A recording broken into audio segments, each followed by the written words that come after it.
Personally, I find train travel deeply enjoyable, my favorite means of travel. I can sleep, I can go to the bathroom or just walk across the cars and goggle at people, my favorite things in life. And yes, it remains infinitely more sustainable than electric cars. For the better part of 200 years, railways have been the backbone and the end-all be-all of community and passenger transport all across Europe, much of the world, but especially across Europe. There's been an incredible set of infrastructures built. And now, trains are competing, especially on longer distances, with very well coordinated and very well financed planes and passenger flights, and of course, cars. So we are here in Novi Sad to talk about what's happening with the European railways, where it's so incredibly difficult to get a ticket from one country to another, and especially what happens when maintaining your train lines goes wrong. And there's a reason why we came to Novi Sad for this. We are, when we talk about the level of corruption, maybe first in Europe, or I suppose we are champions in Europe. And don't put me in competition. No. Don't you dare. I really. Because we're in this bucket together specifically for this train line. Probably, yes. This project is about Hungarian love child of a huge corruption. Yes. But the problem is that this corruption has murdered people. They don't have to give you anything. They're not responsible for you. You're responsible for yourself. European rail is an extremely fragmented system, both in terms of operators and in standards, right? All these things the European Union is trying to fix with, for example, the European train control system. But if you go from country to country, the signals are different. The train control is different. Also different electricity systems, right? It's a complete mess. It's untraversable, and the rules that govern this system are still from the 1960s. I've traveled everywhere in Serbia by train, into corners of Serbia where most people would never take a train. And what is absolutely, completely obvious is the Serbian railway network has not received any investment for the past 30 years. And also, it's not even received basic maintenance to at least make sure the existing tracks are in a reasonable condition. So ultimately, the question is not if you need to invest in the rebuilding of Serbia's railway network. The question is how and who invests in that.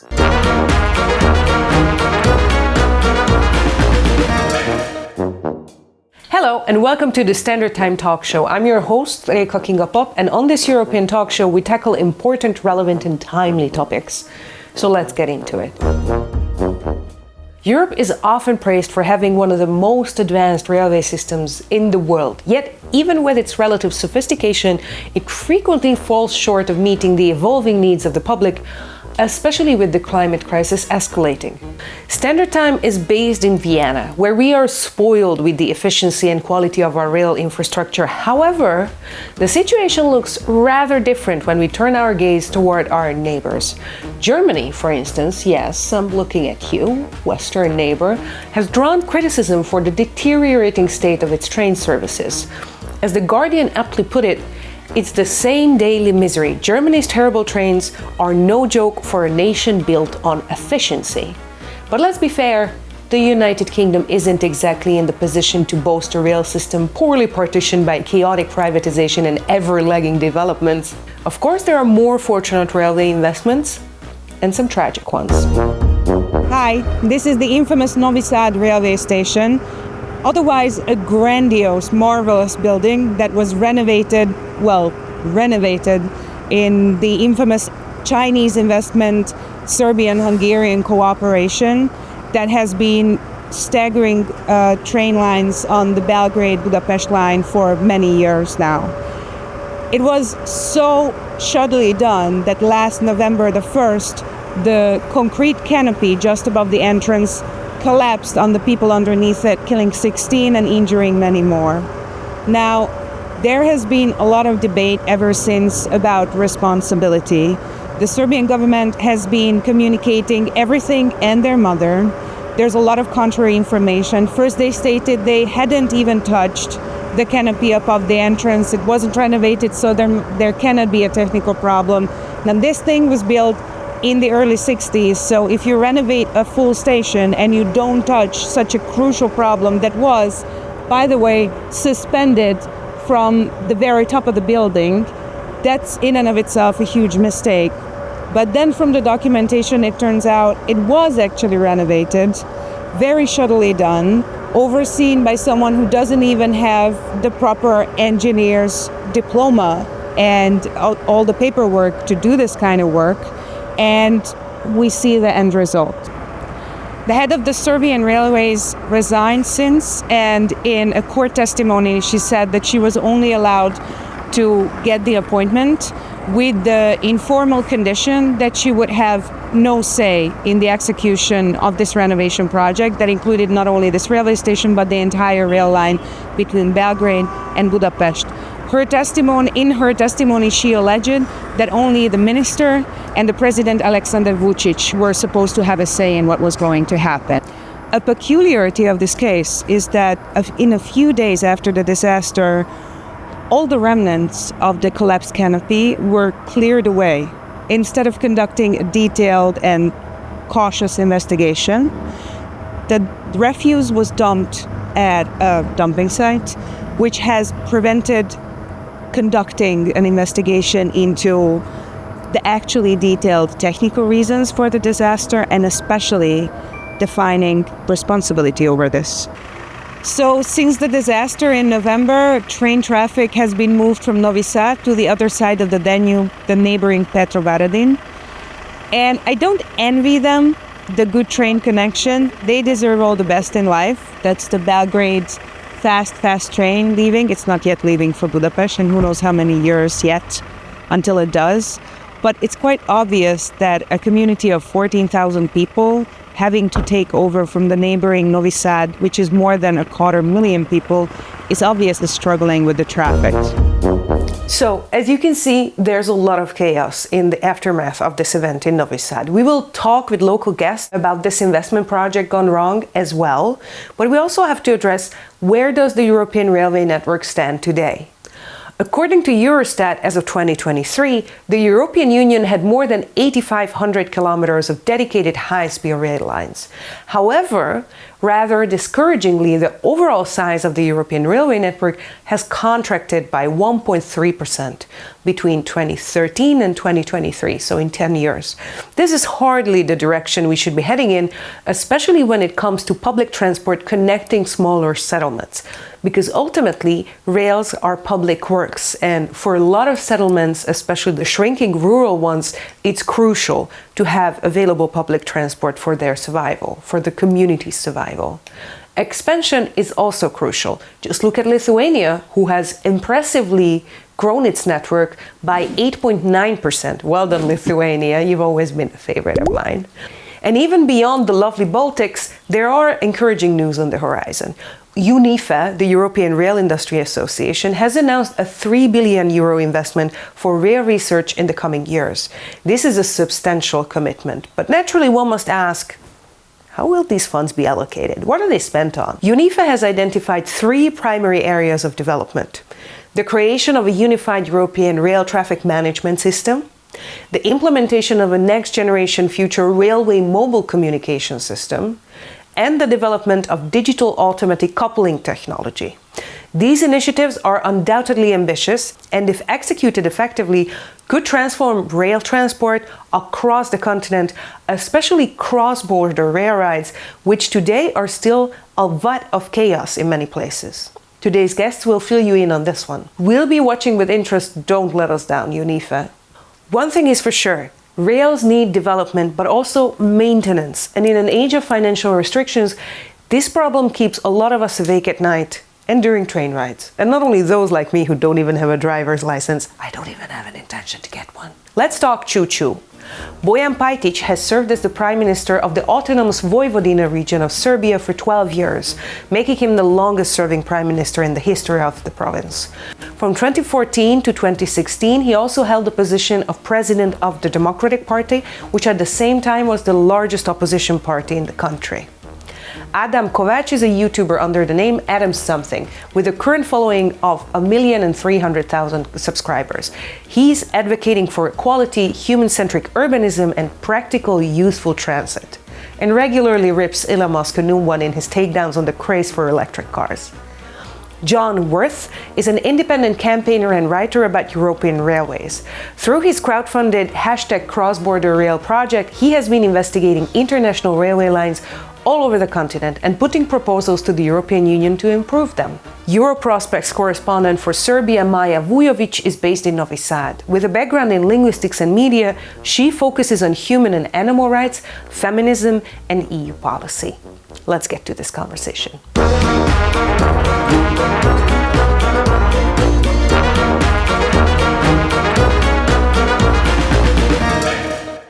European railway infrastructures used to be, and in some sense are still, an incredible and very tightly coordinated infrastructure.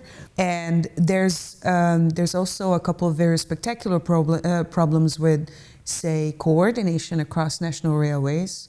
The European Union railway system is not really Europeanized. We still have very much national-dominated networks. If you think about mobile phone roaming, for example, where the European Union basically said, we're going to fix this Europe-wide, we've never been as radical about fixing railway policy in the European Union. The question on one hand is how much money do you invest in your network? And the other question is how many trains do you run on that network? So you have countries like France and Spain, which have invested very heavily in their network, but do not run very many trains on it. There are high-speed lines in both France and Spain, which have only 3 or 4 trains a day each direction on those lines.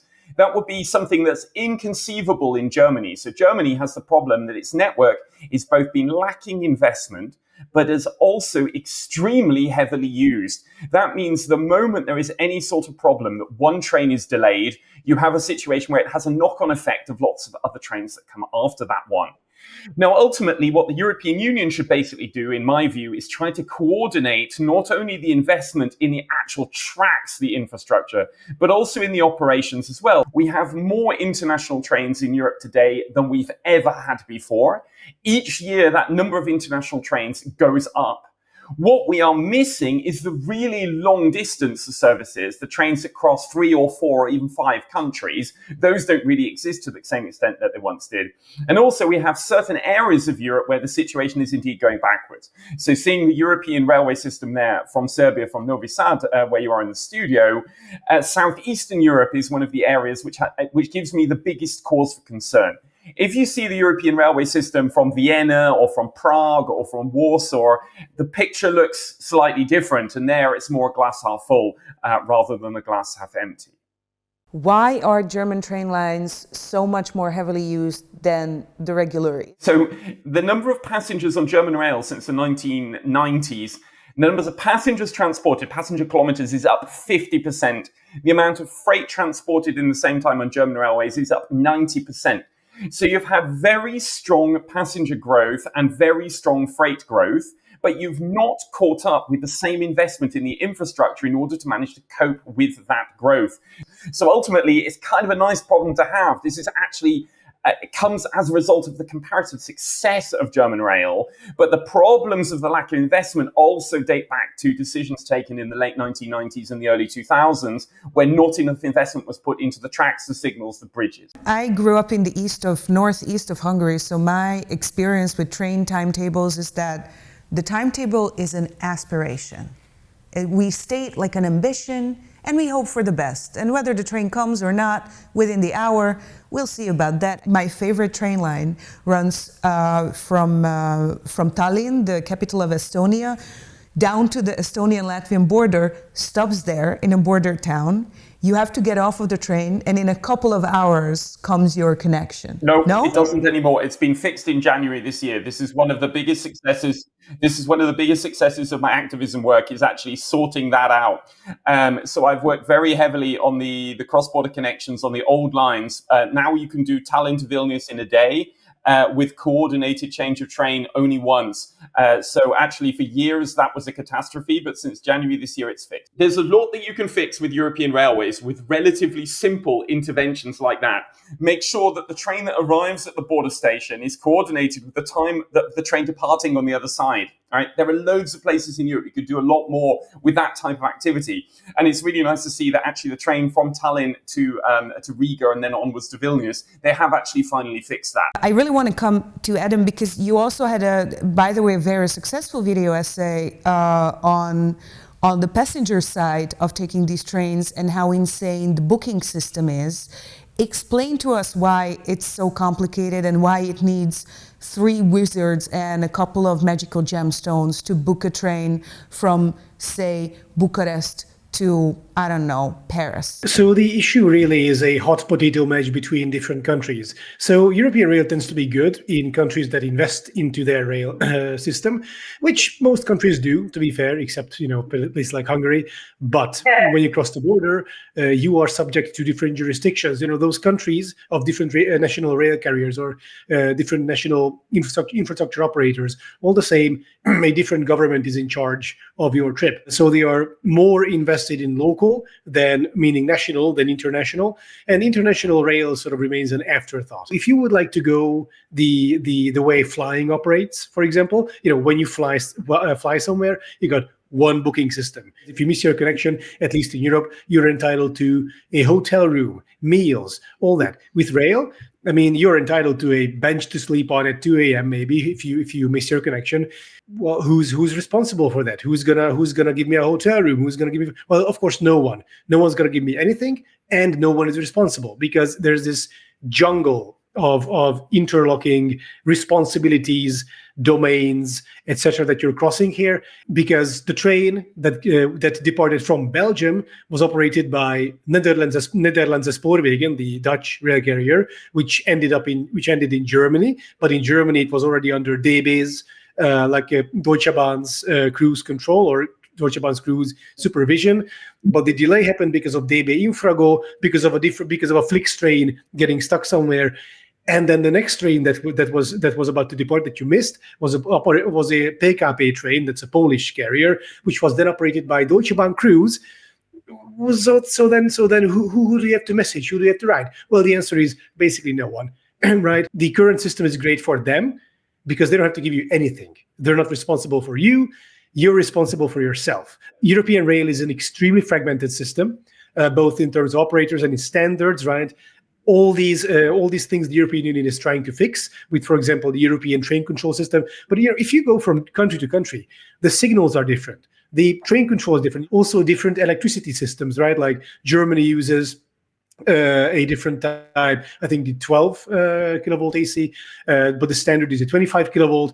The Netherlands uses an exotic type of DC, while Belgium uses 3 kilovolt DC. It's a complete mess. It's untraversable, and the rules that govern this system are still from the 1960s. And the people in charge of these rules, in their minds, they are still stuck in the 1960s. So this is the long and short of it, basically.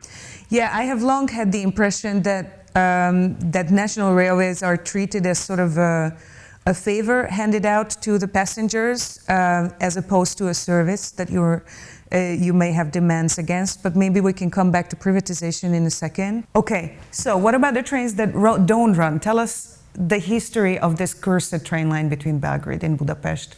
This has been international investment, international involvement, a lot of scandal, a lot of delay, and crossing the Serbian-Hungarian border is mayhem for years now. Well, yes, for years going to Hungary is just like going by car. That's like the only normal option, or like not normal, but like the most convenient one. You can go by buses or maybe some other transportation, but by Eagle, I guess. By Eagle, yes. But I remember the last time I went to Budapest by train. I don't remember when it was. It was like Foo Fighters concert, maybe. That was quite some time ago. 2017, 2018, something like this. And I remember I took the train to Budapest. It was so long. I think it was like 7 hours, something like this.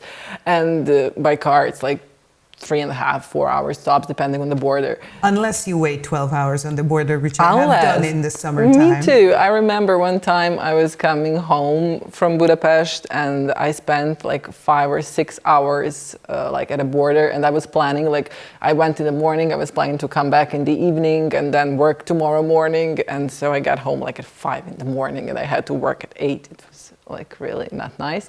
But yes, when it comes to trains, we've been waiting for this train for a long time.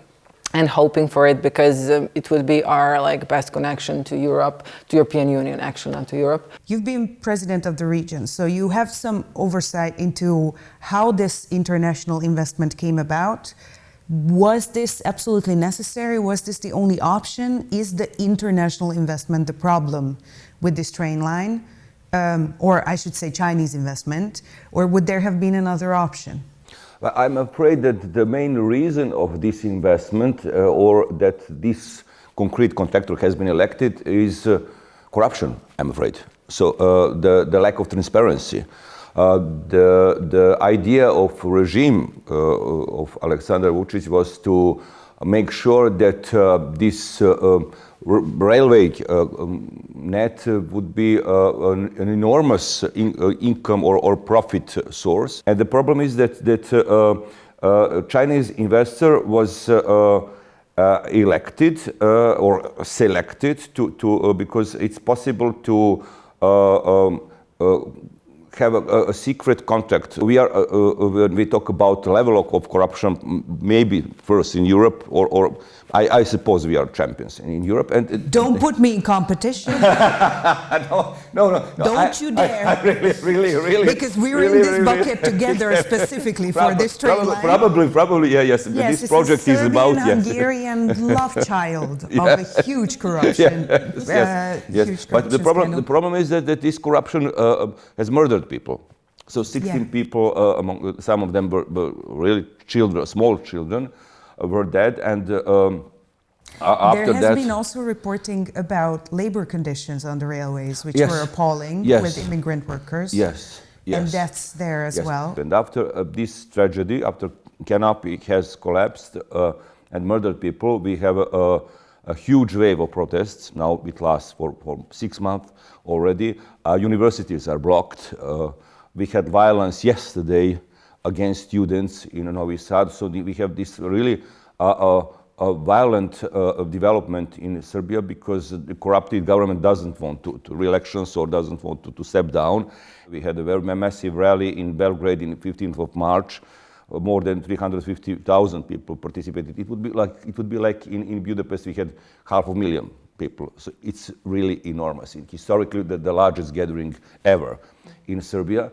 The collapse of this canopy is all the more symbolic because this was really the visual architectural symbol of the railway station, of the city. You also report on what the head of the railway said, because at some point everybody and their mothers started to resign, get fired, be inspected up to a certain level or below a certain level. And the head of the railways had very interesting statements about oversight that she was not allowed to exercise. Can you tell us about this? Well, first I want to say that yes, this is it is a building that we're very proud of. It was made, designed by Farkas Imre, and it's I think it's also protected by the state. And so it was really on different level. It was a tragedy, but of course mostly for the lost lives.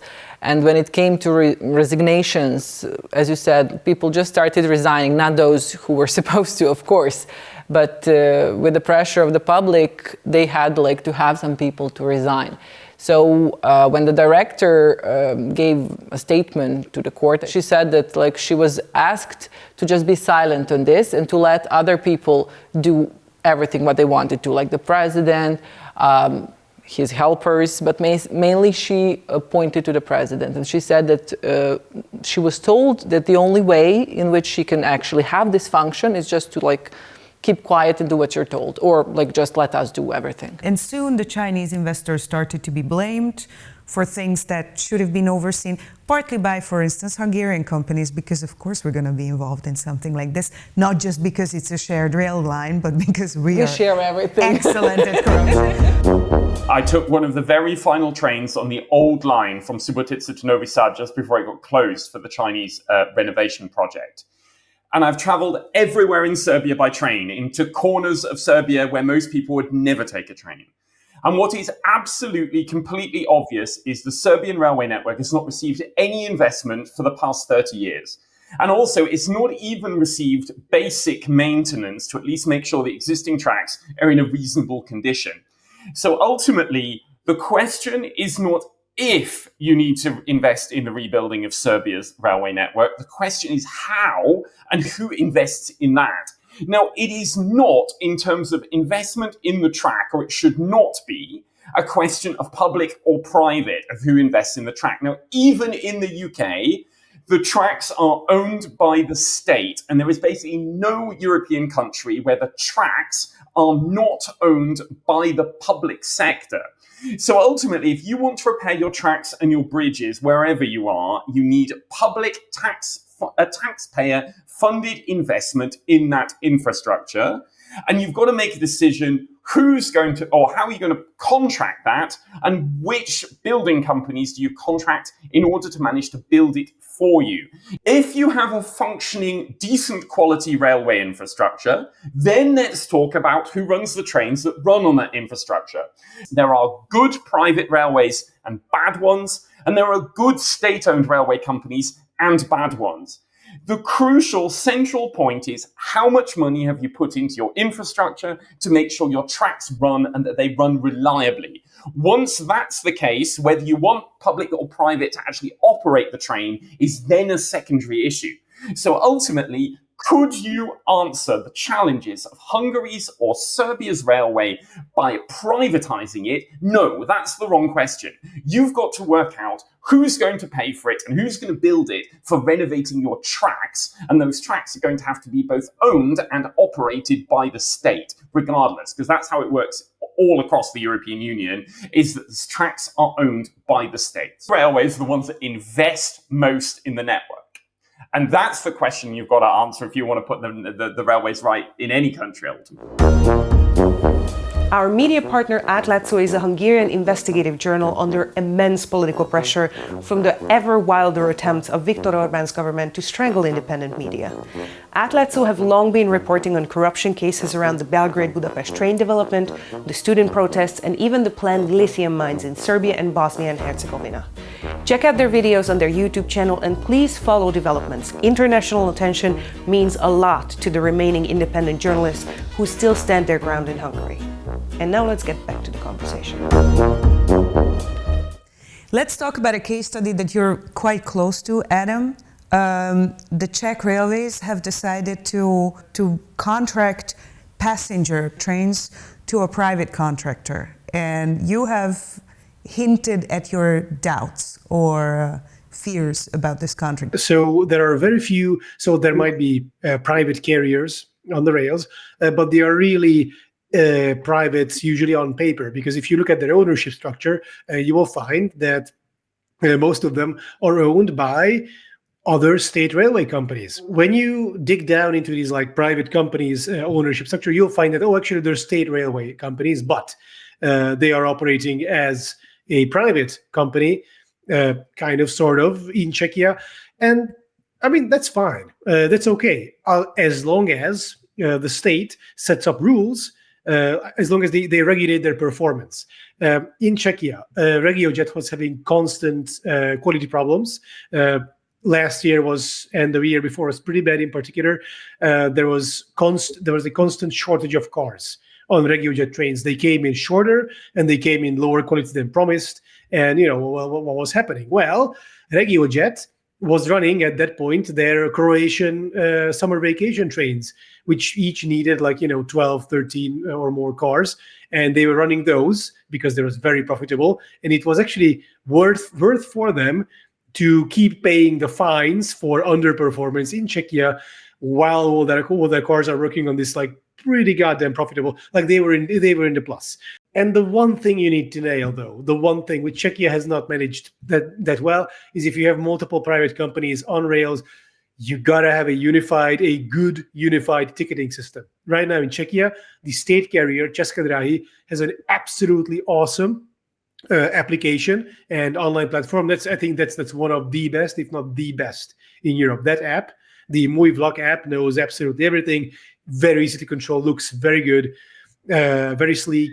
My great grandma could operate that. But if you travel with other carriers, you have to use this so-called one ticket or Jedna jízdenka app, which is absolutely terrible. unusable, bad, lags, doesn't work, etc. It seems, and it has been alleged many times, with quite some evidence to back this up, that the European Union sort of overlooks the corruption issues in Serbia or the political issues in Serbia because of the resources, because of the trade agreements. How do you see this? There's also been substantial protest about the lithium mines, which the European Union is very fond of, and the Serbian population isn't. So the level of corruption is such that nothing is decently done, and nobody believes that they are able to control or to run a mine, especially a lithium mine, without that being damaging or endangering people, environment. And the problem is that Serbia is a country candidate for EU membership, so it is obliged to accept all the European regulations and to behave according to those regulations. But in the end of the day, our president, we don't have actually three branches of power. We have one guy who is actually controlling everything and making decisions on everything, is making different arrangements with, for example, Chinese companies in eastern Serbia that don't obey any ecological standards, so the level of the pollution is enormous in that part of Serbia. So EU is interested in lithium in Serbia. More than 60% of population, even 2/3 of population, is very much against it. So this is and this is everything is documented.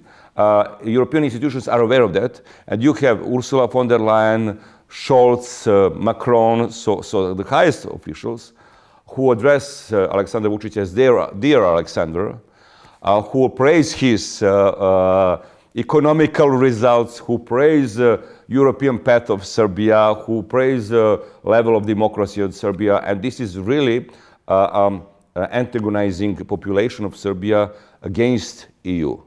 So who is now today probably more people in Serbia are against EU integrations than pro. European officials really choose between values, I mean European values, democratic values, and interests, choose interests. So they support dictator. I understand that they have, of course, to cooperate officially with president of country, but they do much more. They support him strongly, publicly, actually lying about the European path of Serbia. There is no European path of Serbia. So there is no rule of law, there is no media freedoms, there are no fair elections, level of corruption is honestly, unbelievable. There's also not really a pathway that you would be moving forward on had there been free and fair elections, etc., because we see the example of North Macedonia, how they have been practically ghettoed in this situation for, over a decade at least. And now there's, of course, huge democratic backsliding, but this is not the core reason why this had happened. So I'm not quite sure that the European Union's ever-changing, although relatively consistent economic policies would love Serbia on the inside rather than just on the brink. The problem is that politicians in EU really are encouraging this kind of situation, and I don't believe that it is in best European interest to have North Korea in the middle of continent. This plan that they have wants to dig in the place where people live, like not some desert, not somewhere in the middle of nowhere. I believe in Bosnia there's villages being relocated, right? And they want to do the same here. Yeah. They want to relocate entire villages, and of course, like for some people it will just be statistics, like how many people need to be relocated, houses, whatever. But for these people, those are like generational houses, generational like inheritance. For them, it's everything.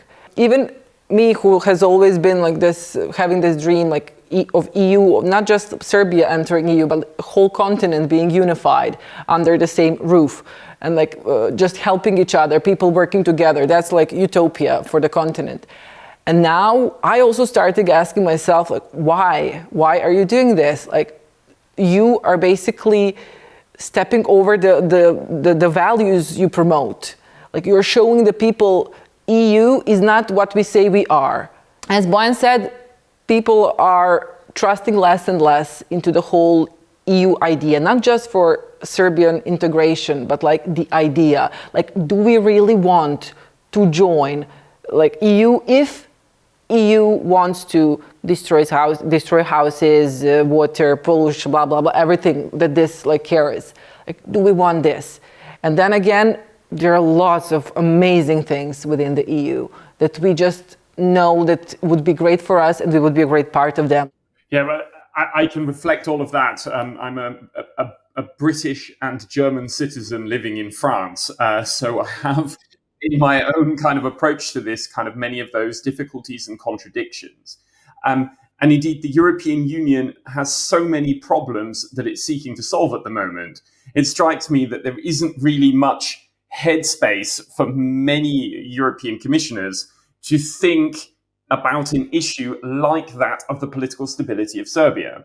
That doesn't make what they're doing right, but they have 101 problems on the go, and therefore the promise of a stable Serbia that Vujović brings has some appeal to the European Commission. Now, if you look behind the scenes in Brussels, there are many people who are very critical of the European Commission's approach towards Vujović, but those people don't get a hearing. They're not heard. They're not understood. There are members of the European Parliament that are very critical of von der Leyen and the European Commission's approach towards all of the Western Balkans and say, actually, we need to pay more attention to democratic participation, to the role of civil society. We should not be backing the strong men. Of course, I'm very pro-EU. The European Union, we've got to be in it.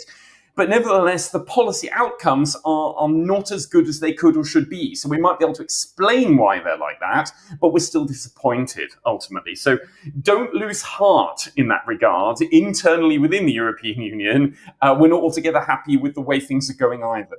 It's a constant grind, essentially. You keep throwing things on the wall and up to the point where enough things stick on it. So the European Union is of course, made up of its disparate countries, its separate countries. If you have a proposal to fix international rail and it only passes in a truncated form, it only passes in a very fragmented, cut down, well, that was because different countries, usually Germany, Netherlands, Austria, etc., lobbied for its softening. So I think it's always useful to look where did the legislation die, or where did the legislation get slimmed down, which countries were responsible. I still want to ask you about, related to the lithium mining and the whole concept of the green transition favoring very heavily, or at least emphasizing in communication, the issue of electric cars. And I know you have a huge problem with this concept, Adam, that electric cars would be the salvation of the green transition. Tell us why you don't think that. Well, simply because electric cars, first off, on the technical side, they require lots of, rare earth metals. They are, the batteries are a mess, well, not a mess, but they're a pain in the behind, right? Like, they're big, flammable. How do you dispose them? Making them is not the prettiest. In Hungary, there have been constant scandals about, these big battery production plants, harmful substances exceeding norms around it, etc. Electric cars are supposed to be gap fillers, essentially.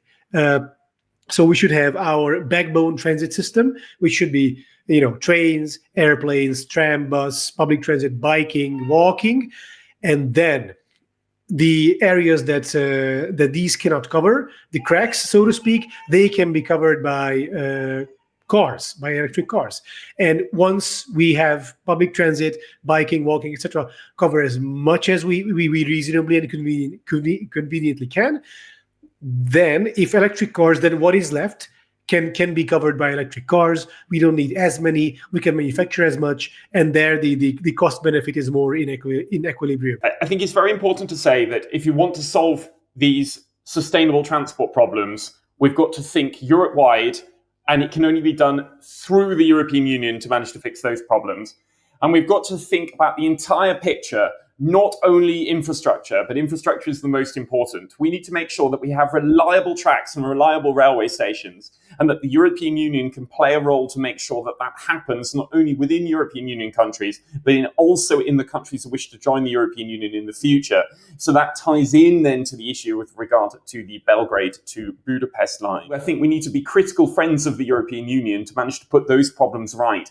Without the European Union, it's going to be even harder to put those railways problems right than it is with this slightly broken system that we have in European Union politics at the moment. So ultimately, we've got to try to hope and work for better and be critical friends of the way the European Union approaches its transport policies.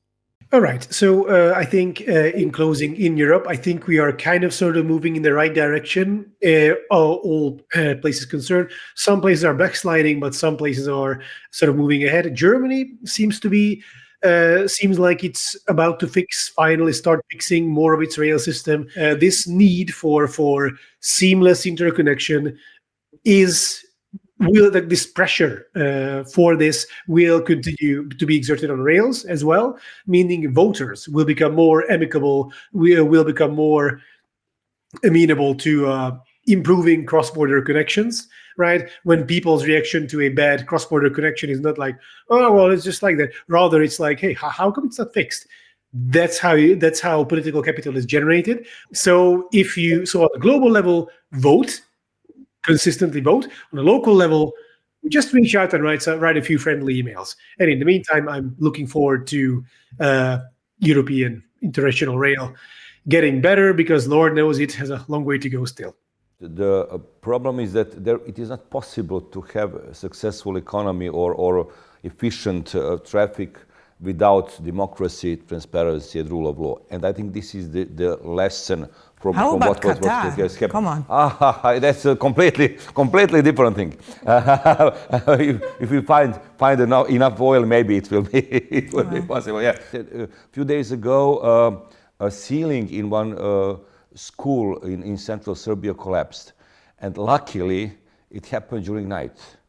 But it was one-day news, so we are used to it. So I think in country where ceilings in schools, in reconstructed schools, this was again reconstructed school, newly reconstructed school, are falling down. It is maybe a luxury to talk about efficient traffic or a train network, maybe or railway network. We have to do much better in the field of democracy and rule of law. And we have to make drastic changes in our society to be able to talk about efficient railway network. It sounds like luxury when the kids are endangered in school, and this is something that is, I believe, my conclusion about all this case of Novi Sad railway station. I can just say that what we experienced and what we have been experiencing here in Serbia should not just be remembered only as a tragedy and nothing else. It should be taken as a lesson and a pointer for all other countries, just to see what happens when the corruption takes over. Yes, people die, not once. Horrible things happen to lots of people because corruption takes everything. If you are not supporting it, you're against it. If you're against it, you're its biggest enemy. If you're its biggest enemy, it will go directly against you. And it won't choose how. Thank you. Thanks to everybody, especially our online guests, because I know it's much more taxing for them. Yeah, so thanks everyone.